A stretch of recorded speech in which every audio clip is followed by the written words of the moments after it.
After their weary trek, they're thirsty. Bypassing Mana's near empty pools, they head straight for the Zambezi.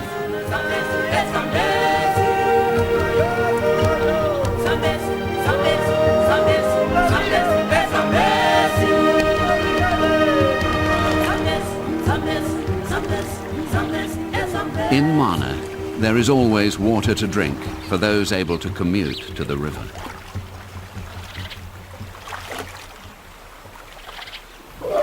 Mana Pools is now at its busiest. The presence of life-sustaining water acts as an irresistible attraction for the big herds. And this is what makes Mana such an important sanctuary in this part of Africa. Once watered, the animals need to eat, but the grass has gone, and much of the dry foliage is of little value as food.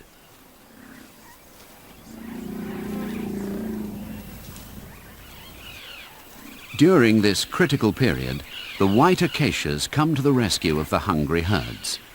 Almost at the peak of the dry season, each tree produces about half a ton of nourishing pods. Baboons can shin up the trees, and so are among the first to benefit from the crop. However, it's Mana's mighty bull elephants which play a key role in reaping the harvest.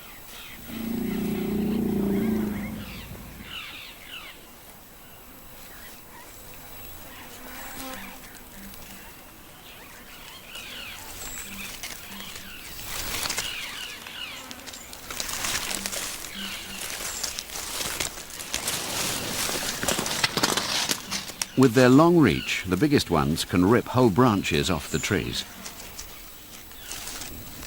Everything is eaten, leaves, pods and twigs.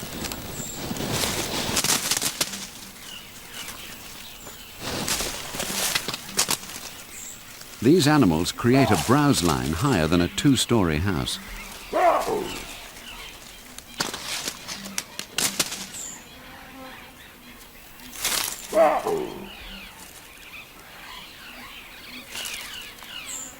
The elephants have another way of gathering pods and making them more widely available for the other inhabitants of Mana. But the baboons don't want to be in the treetops when the elephants set to work.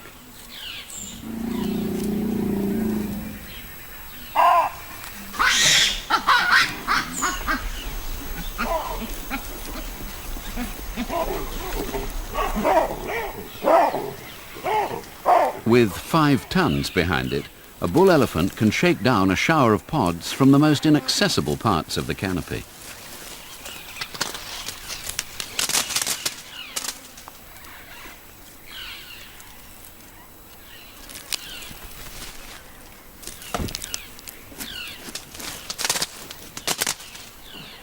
By attacking the acacias, the bulls litter the barren ground beneath the trees with tasty morsels.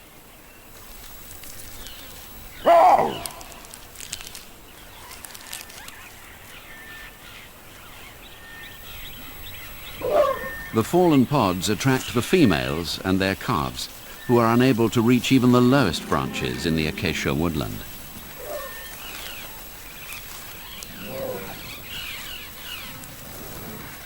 It's a wonder that elephants bother with such small fare. But as the seeds inside are rich in protein, the effort of picking up pods for hours on end is worthwhile, providing enough can be consumed.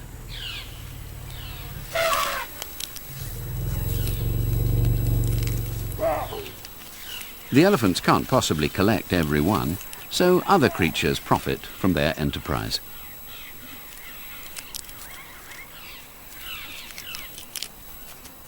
With little else to eat in the woodlands, the fruiting acacias help a whole range of animals eke out a living during the final stages of the dry season.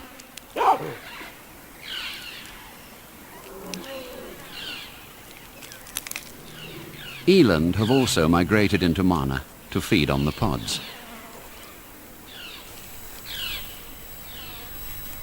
But the bonanza is brief. Soon the supply of pods is exhausted.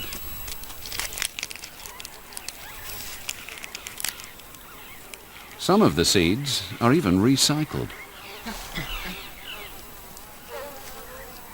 Ever resourceful, the baboons resort to sifting through elephant's dung for undigested seeds. Not exactly figs, but every digestible morsel will help them endure until the rains return. What little food is left is fast disappearing into the termites' protective tunnels. Dead wood, fallen foliage and elephant dung are all grist to the termites' mill.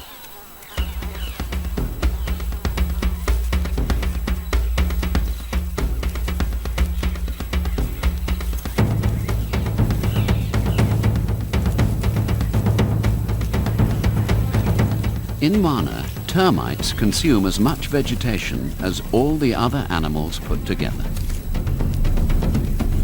The race is on for the final scraps of food. Swarms of red-billed qualia scour the soil for the remaining seeds.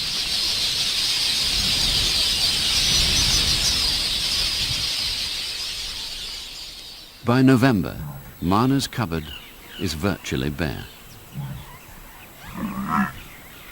Beneath the acacias, thousands of hooves render the dry vegetation to dust.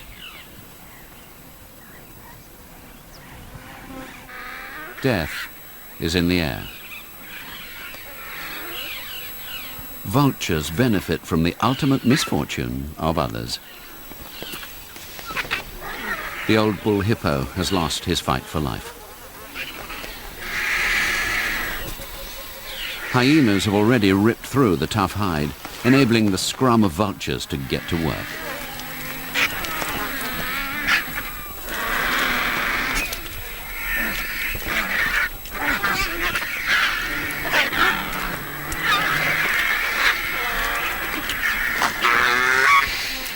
With no fish left, marabous have taken to scavenging, using their long beaks to snatch pieces from the vulture's table.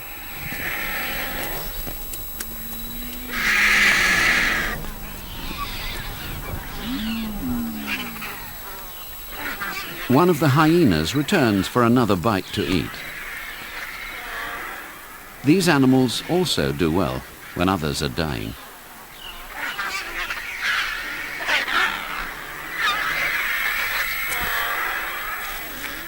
With a mouth full of piercing, cutting and crushing teeth, hyenas are the ultimate butchers of the natural world. She won't let the vultures get near her choice chunk of rotting flesh. Birds are at the bottom of this pecking order.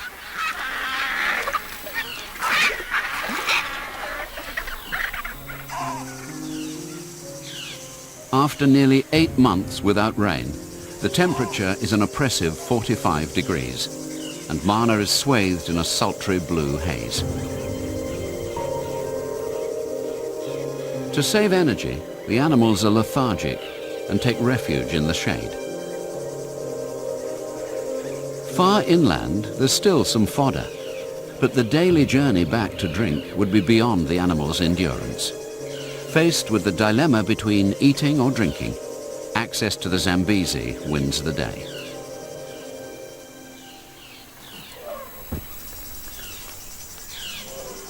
One last push, just in case.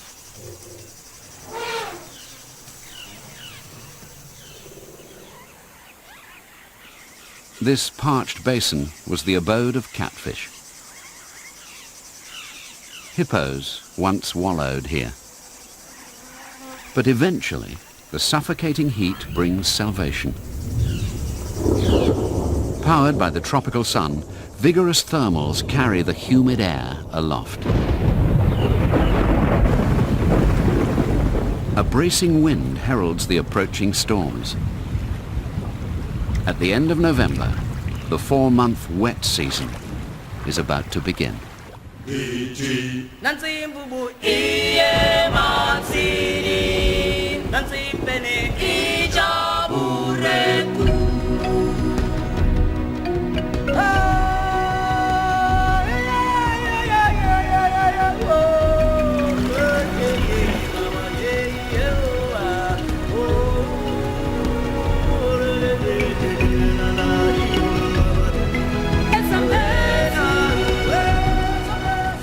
Water pours off the flooded land, and the streams flowing into the Zambezi are turned into destructive torrents. For the drenched animals, the misery will be short-lived.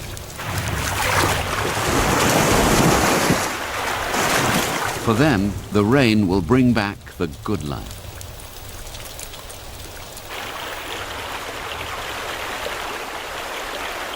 This was a dry bed of scorching sand. With so much rain, the river will flow into the Zambezi for several months.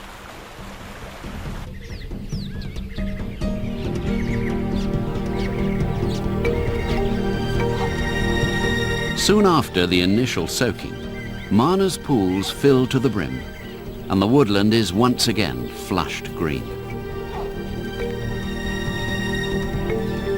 In the early morning light, Mana assumes the ambience of an African paradise. The inhabitants can now enjoy a benign period, when they have both plenty to eat and water to drink, until the dry season returns, as it surely will. And so the cycle between wet and dry continues.